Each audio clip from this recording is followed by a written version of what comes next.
안녕하세요. 바른국제개론입니다.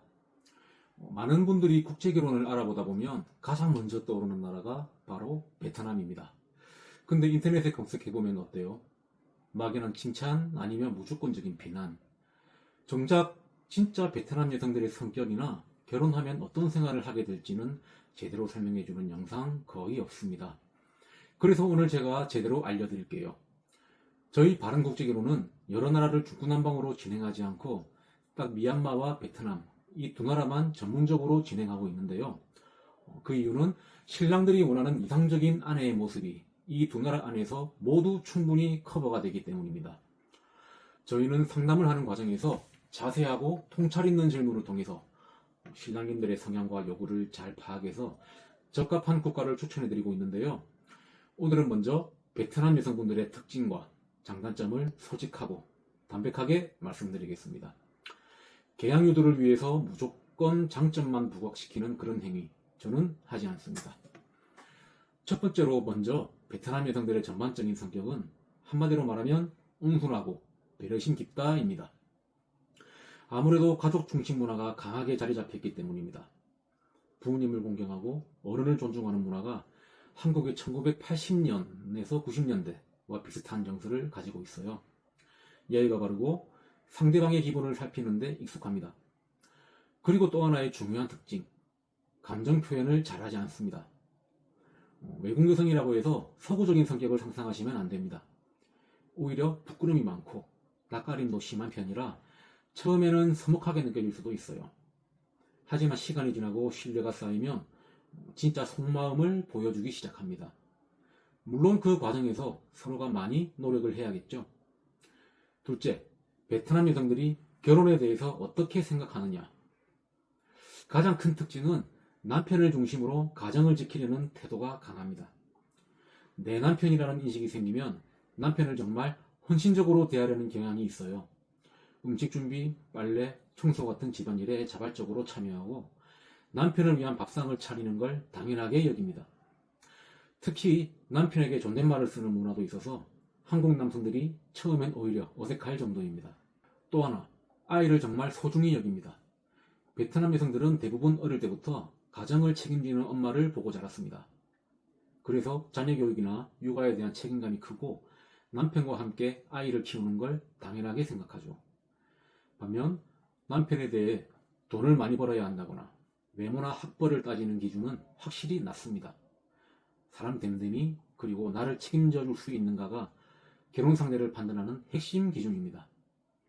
베트남을 가보신 분들은 아시겠지만 베트남 남자들은 한량이 많습니다. 그런 모습들에서 베트남 여성들은 피로감을 느끼는 경우가 많죠. 셋째, 베트남 여성들의 가장 큰 장점이죠. 외모가 뛰어나다입니다. 제 개인적인 생각이지만요. 동남아에서는 베트남 여성의 미모가 최고입니다. 꼭 특출난 미인들이 많다기보다 전반적으로 예쁩니다. 한국 여성과 비교했을 때도 이질감이 없죠. 아마 여러분들도 그냥 거리를 지나다니시다가도 베트남 여성분들을 외국 여성임을 인지하지 못한 채로 많이 스쳐 지나가셨을 수도 있습니다. 그만큼 한국 여성과 비슷한 외모를 가지고 있죠.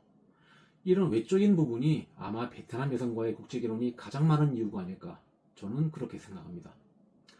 물론 모든 게 좋은 게 아닙니다. 단점도 아셔야죠.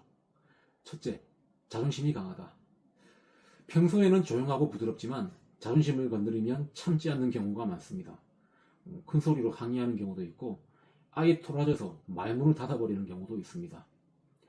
그래서 혹여 부부싸움 중이라도 이 부분은 조심하시는 게 좋습니다. 둘째, 친정의 가장 역할을 요구당한다. 개인마다 정도의 차이는 있습니다만 본국의 친정에 도움을 주려고 하는 경우가 많습니다. 이 부분은 사실 남편분의 이해가 필요하기 때문에 꼭 아셔야 합니다. 일부 업체들 중에는 결혼 전에 다짐을 받으면 된다, 혹은 교육을 시키겠다 하면서 안심시키는 경우가 많은데요. 그렇게 해결될 문제가 아닙니다. 저는 솔직하게 신랑님들에게 어느 정도는 받아들이라고 얘기하고 싶어요. 사실 한국에서도 결혼하면 처갓집 챙기지 않습니까? 그 정도면 충분합니다. 뭐 어떤 자극적인 영상들에서처럼 베트남에 집을 지어달라, 동생의 가게를 차려달라, 그런 경우는 거의 없고, 있더라도 그들도 무리한 요구라는 걸 알기 때문에 그런 건 거절하시면 되고요.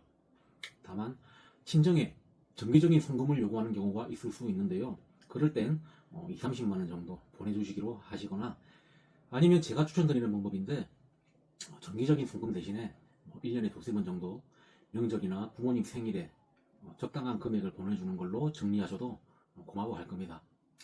다만 나는 너희 친정에는 10원도 못 쓴다 하시는 분들은 그로 인해 갈등이 생길 수 있음을 감안하셨으면 좋겠습니다. 셋째, 그들만의 네트워크를 조심해야 한다. 여러분들도 아시다시피 한국에는 베트남 신부들이 많이 와 있죠. 그들은 이미 SNS나 다문화 센터 등으로 베트남 신부들만의 네트워크를 형성하고 있습니다. 그런데 그 네트워크의 유대감이 생각보다 강합니다.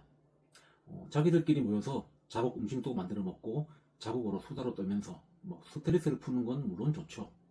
하지만 나쁜 정보들을 얻어오는 경우도 있습니다. 이렇게 하면 남편이 내 요구를 들어주더라.